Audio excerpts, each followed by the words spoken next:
Introducing Where Are They Now with your host, Diane Hart. Now here's Diane. Good evening. I'm your host, Diane Hart, and welcome to Where Are They Now? My special guest this evening is Mr. Vasti Jackson. He's an electric blues guitarist, singer, songwriter, and record producer.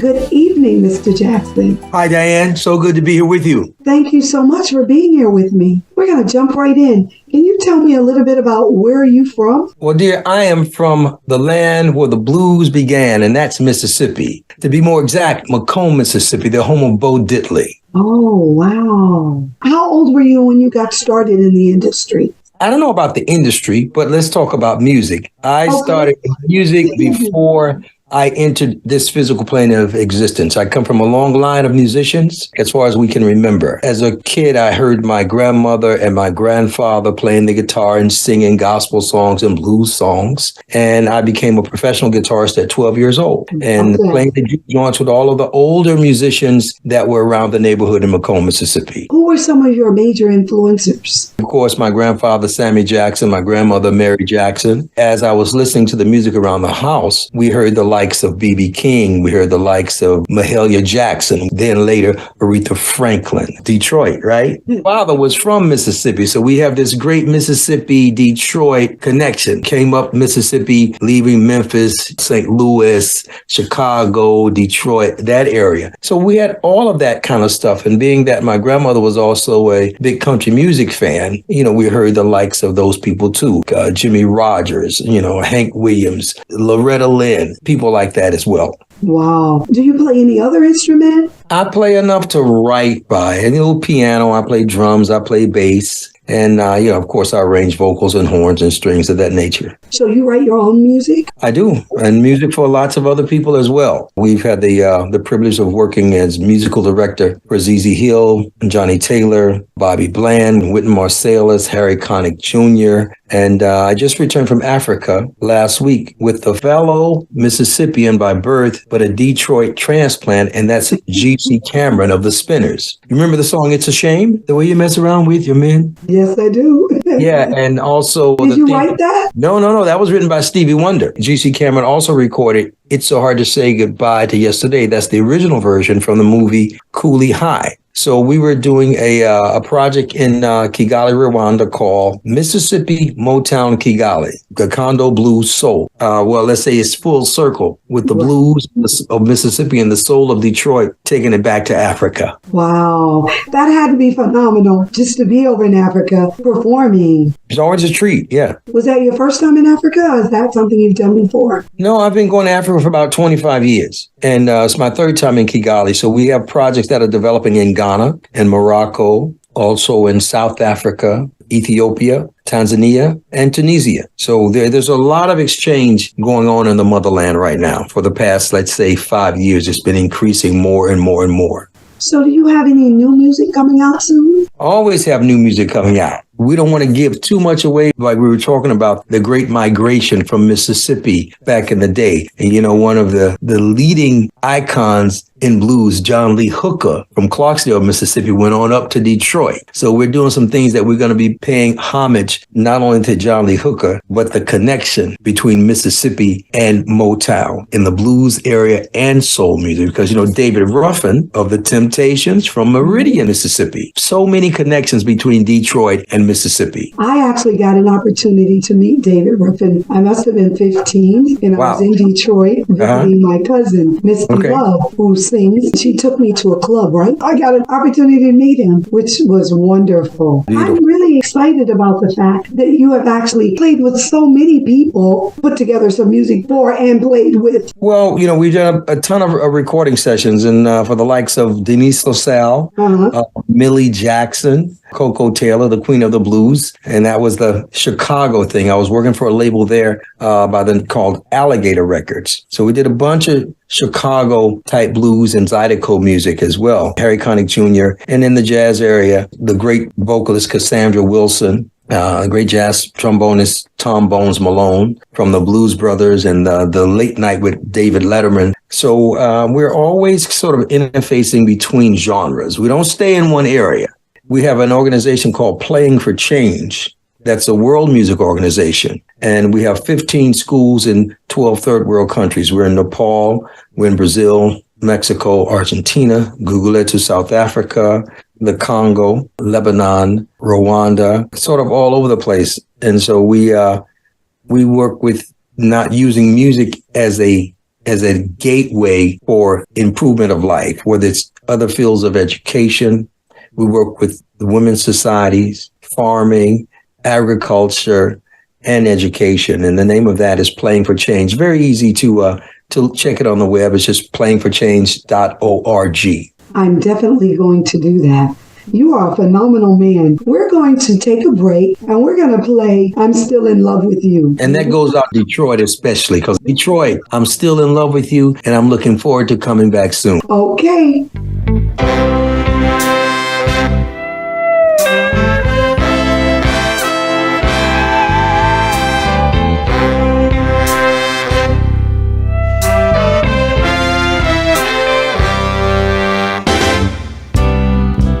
All the years, some good and some bad. All of the tears, some happy and some sad. All of the times when we were apart, I never lost the love for you in my heart. Baby, I'm still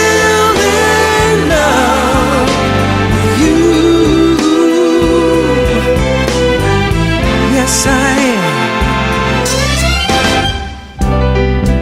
After all this time, I can't believe you're still mine. Through all the hurt and pain, our love is strong again. What would I do without someone sweet like you? I'd be lost and free, but in misery. Baby, I'm still in love with you, baby. I'm still in love with you. I've hurt you, and you hurt me. We've caused each other pain, senseless me. I've prayed and I've cried, hoping our love would stay alive. There's something good between me and you, girl, I know it's true. That's why I'm still in love with you. Yes, I am.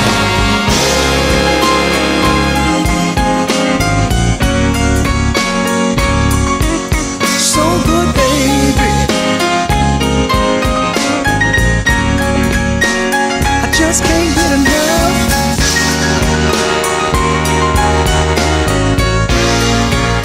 Oh, your sweet stuff.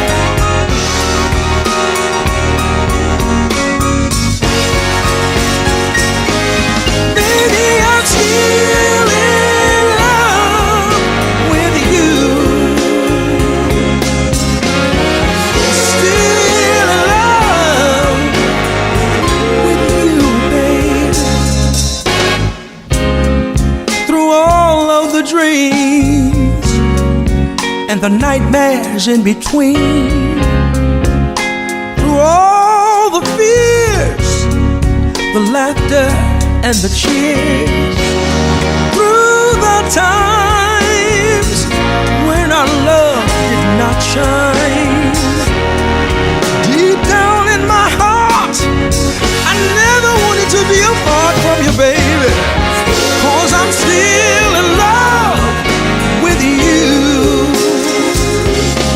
Baby, I'm still in love with you. Oh, I'm still in love with you.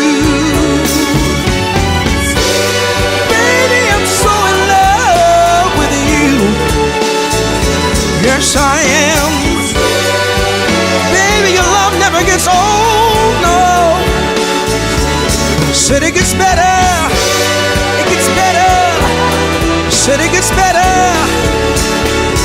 Oh, baby, baby, baby, baby, baby, baby, I'm so in love with you. I'm still in love with you. Oh, oh, oh, it's so good, baby. It's so good, baby. It's so good. You are watching Where Are They Now? With your host, Diane Hart. Now here's Diane. Welcome back. I listened to the song and I was just blown away with the lyrics. Did you write that song, first of all? Where'd that song come from? I am the co-writer of that song myself, Adam Baptiste from Lafayette, Louisiana, and also Keith Vanette from New Orleans, Louisiana. Even if you're not with someone, and even if you're with someone, there are times where you really need to let people know that not only did I love you, but I'm still in love with you. I'm still attracted to you. Right. I still desire you. I still want to be with you. And it's not limited to just your companion. It could be a city. It could be a place. It could be a restaurant. It could be many different things. However it fits for the listener. And that's the way it works. And most definitely, I feel that way about music. That's pretty obvious and evident by all the things that you're doing with your music. So let me ask you, do you have children? I have two sons, and of course, they're both musicians. Yeah, the oldest is Artie, he's a drummer, and the youngest is Keyshawn, he's a pianist. Do they play with you? Occasionally, but they're here in Hattiesburg, Mississippi. They play at the same church, so they're together every Thursday for rehearsal and every Sunday for service. So they only play gospel? No, they play all kinds of music. Have they been on a tour with you yet? No, but just dates, festivals, and special events. What is that like to have your children playing with you? It's fun. I think it feels like you can see some of your investment pay off in the arts. You know, there are other areas of investment, of course, but they're doing this, they're doing that. But that's something that I instilled in them that they absolutely enjoy. But it's also part of their livelihood and how they earn a living. So I'm thankful. What about your parents? Did you play with them when you were growing up? You started very early. I did, but my parents were not professional musicians, but they were lovers of music and great supporters. I was looking at your list of music. How many albums have you done? You know, I have not kept up with that. Maybe I need to do a discography because we do music for film as well. We've done music for Stars Encore Cable, HBO, Lifetime Network, and I also do music for musicals and stage plays. We've just finished a 4-year run across Europe with a musical entitled Simply the Best, the Tina Turner story, where I actually play the character Ike Turner and the musical director and actor as well. And there are a couple of other stage plays that we're in the midst of doing. You are extremely busy. Where do you get ideas for writing songs? Any particular time that you're more creative than others? I'm inspired constantly. The ideas sort of manifest more between the hours of maybe 4 a.m. and 8 a.m. Interesting thing is, for some reason, I don't know if I'm dreaming these things, but they seem so tangible. So I always keep a phone or a recorder, something very handy to actually get the idea recorded. Because if you wait, you may remember things from an intellectual standpoint. But I think the primal aspect of the emotion is there when you first get the inspiration. But of course, I get ideas just from holding conversations with people, from seeing something on the street. Oh my God, that would be a great title for a song. Or, wow, that story could be put to a song. So the inspiration can come from any place at any time. That's because you're so talented. It's God's talent. Yeah. Hopefully I'm a good steward. You are. Wow. Listen, can't sing a note, can't play anything. But hey, I'm a legislator, so what do they expect from me, right? Come on, listen. We all have talents, not just one. And I can tell you're a great steward and you really bless a lot of people with the work you do. I try. But I'm so excited to have this opportunity to interview you. Kind of went out and read some things about you, and you've just been everywhere. Are you tired at all, ever? No, I'm not tired, especially of music. Now, you can get tired of a thing, but I mean, if there are too many flights and look, you can get jet lag every now and then. You know, I don't get high, and I very rarely take a drink of anything. I don't smoke. I don't get caught by fast women anymore. So you say anymore?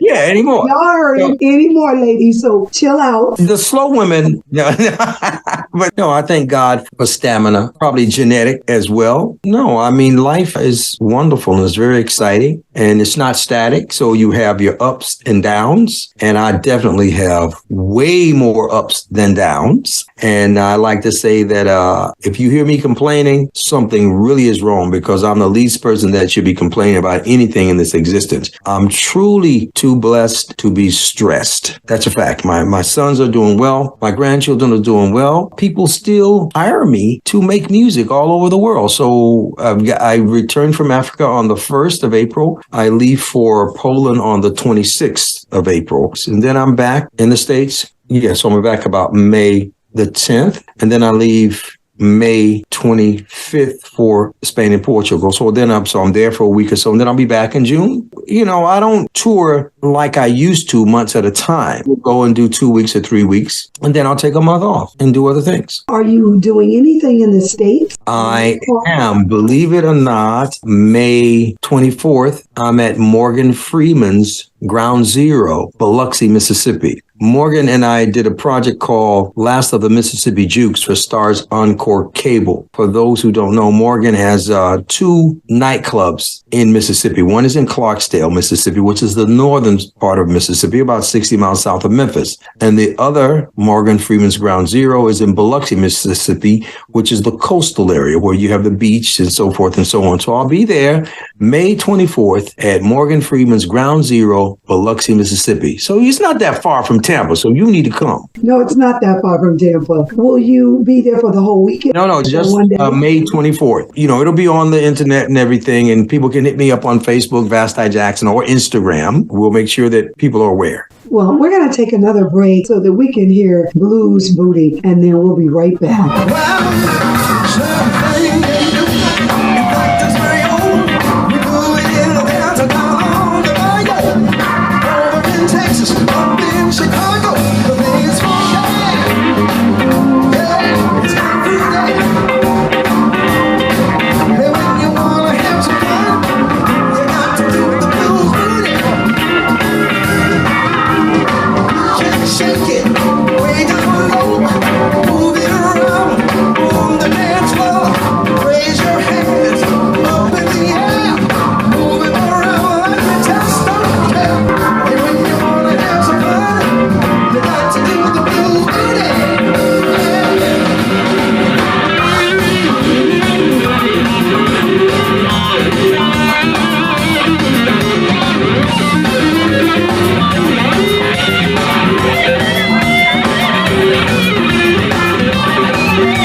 Welcome back to Where Are They Now? And I have the awesome pleasure of interviewing Mr. Vasti Jackson. So tell me what it is about Blues Booty that you really like and what prompted that song. I like that song. I'm a Southern guy and I'm in Mississippi, and we have a saying that the cornbread, collard greens, and candy yams didn't miss her. She is thick, pretty, and sweet. Ooh. And you know, if she's all that, she got to have a blues booty, and she can move.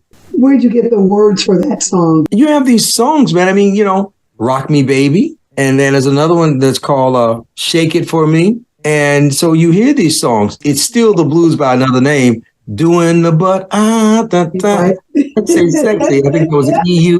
But it all comes from the blues and comes from Africa. So you have all of these songs, right, that you hear. I thought that I would do something that had a certain tempo and a certain, let's say, rhythm that would be easy for ladies to work out. You know what I mean? Yeah, absolutely. It's a very fun song. And I'm sure the ladies like it too. If you could give some words to young, aspiring entertainers, let's give them a little bit of lesson on what it takes to really be as successful as you are. There are things that are obvious. First of all, do the music out of love. Music is a wonderful gift and is a wonderful tool. Now, it's God's talent that God lends to you, but it's about stewardship, enhancing your skill set. Be on time, dress decent, smell nice. Here's another thing that's very important. God gave us 2 ears and 1 mouth, so we should listen twice as much as we speak. Those are obvious things. Now, if we're going to look at where we are today, because the paradigms have changed tremendously, the most big and obvious things is the internet. I think it's easier to interface with people on a global level. Mm-hmm. Here's TikTok, his Facebook, his Instagram, his Twitter, here, all of these digital media platforms that you can use for people to hear and see you. That's very important. I think these are tools that everyone should use. We have to be very careful that we don't let marketing become more important than the art. The word entertainer is so broad. You see, you could be an actor. Even an athlete is an entertainer. It's sports entertainment. So the main thing is to take care of your spirit or your soul, your mind, and your body. It's very important. Don't run yourself down. Get the proper amount of rest. Eat good. Don't overeat. Be careful what you ingest, whether it's through your ears, through your eyes, or your mouth. The obvious things, don't abuse anything. Don't abuse your body. Don't abuse drugs. Whatever the forms are. Those are the things that I would say that are so important. And spend some time with elders. It's always great to have good mentors who've actually traveled the road you want to go. Because experience is not the best teacher. Actually, experience is the worst teacher. By that, I mean, learn from other people's mistakes. Observe enough. So if you see someone take a fall in this area, be careful in that area, or maybe don't even take that particular route because you've seen what they've gone through. You don't have to experience everything to learn from the experience. Learn also from observation. That makes sense. Tell me a little bit about what should they be thinking when it comes to the business aspects? I would say keep one side of your mind on the art and the other side on the commerce and the business. It's important to seek professional legal advice on contracts and things of this nature. You also can reference the internet because there's lots of things there as well. You know, look for people who are specialists in certain fields, whether it's intellectual property, whether it's contract law. Agree before you take a job on the services you will provide and the amount you will be paid. Like now, why you got these little handheld computers that also function as a phone. Just record it. Hey, I'm going to do this. You're going to do that. And take a video of it. And legally, it serves as a verbal contract. Why? Because it's actually captured. You have video proof. You know, you don't always have to go through a lawyer. It's important. But if it's something like, okay, I'm going to work 3 hours for $100, write it down or either just record the verbal agreement between you and the employer. There are many different ways now. Right. Yeah, there are so many ways. Yeah. And it's important. You don't want to go into a job without having already discussed. Oftentimes, you don't get what you're worth. Sometimes you may get more than you think you're worth. 90% of the times you will get what you negotiate and what you agree upon. And sometimes you want to get a 50% deposit. Most of the time. Okay. That's good advice. Not just young people, but for many people, you know, performing in the industry, whether they're playing drums or guitars or singing. Not only is it good in the music industry, that's good information for business people, period. Anywhere. It's always best to advance things. It has been my pure pleasure to interview you tonight. When are you going to be in Detroit? I don't know right now. I'm speaking with GC Cameron last week, and we're going to be doing some recording sessions there soon. I used to work at Universal Recording recording studio there in Detroit. And years ago, there was a place called Henry's Palace on Finkel that we used to perform at. And I think the Fox Theater and also a place called the Pontchartrain. Now I'm remembering all these places. So Detroit has some very fond memories. I want to head south to Tampa as well. So I'm waiting for an invitation from you to come and play live in Tampa. We've got to put something together. It's been warmer around the world and Zed's been in Tampa. It's been cool here, but in sunny Tampa, as we like to call it. I really do appreciate you allowing me this opportunity to have this conversation with you. A very, very interesting man and very busy all over the world. I can't even imagine what it must be like to be in Africa that many times. I've only been once. I went to Ghana and I was there for like 14 days. It's wonderful. The food, the quality of the food too,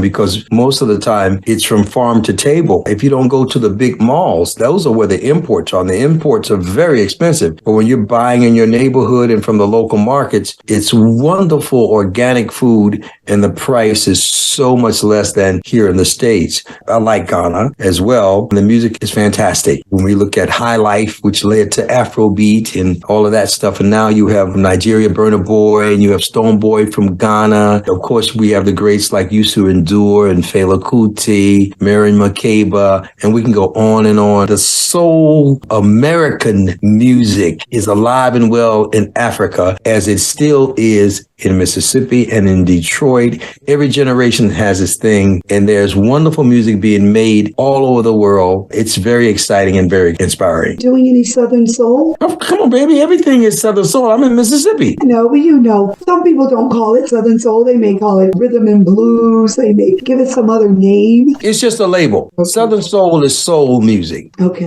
We use the term Southern because the hotbed of it is Mississippi, Louisiana, Alabama, Tennessee, and I'll even say Arkansas as well, and a little bit of Georgia. I've done many records on Bobby Rush, Sue, I Ain't Stuntin' You, Hoochie Man record that was nominated for a Grammy, and the Porcupine Meat record that won a Grammy, and we have another Grammy nomination for Sitting on Top of the Blues. Bobby's in a lane by himself. We call it folk funk. But it's still an aspect of Southern soul. Now, when you look at some of the greats who have transitioned, there was Mel Waiters and there was Marvin Cease and then Lisa LaSalle. Back in the day, Tyrone Davis was a soul singer, from Mississippi. He continued to sing up in age. Then the name sort of shifted to Southern soul. These people were kind of like the elders. And right now, you have the likes of Sir Charles, Nelly, Tiger Travis, Willie Clayton. Southern soul is alive and well in the South Central United States, from Jacksonville to Nashville to probably San Antonio, all the way over to the Carolinas. Thank you so much. It's been wonderful to all of our listeners. Thank you all for watching us tonight on Where Are They Now? You can catch me every Thursday night at 7:30 on Detroit Hot TV. Also catch me on the opening statement on Wednesday night right here in Tampa Bay. I am on Roku, the Lit TV network. I don't just talk about music though. I do talk a little bit about politics. Thank you so much for joining me. Thank you for having me, and I look forward to seeing you either in Tampa Bay or Detroit or Mississippi.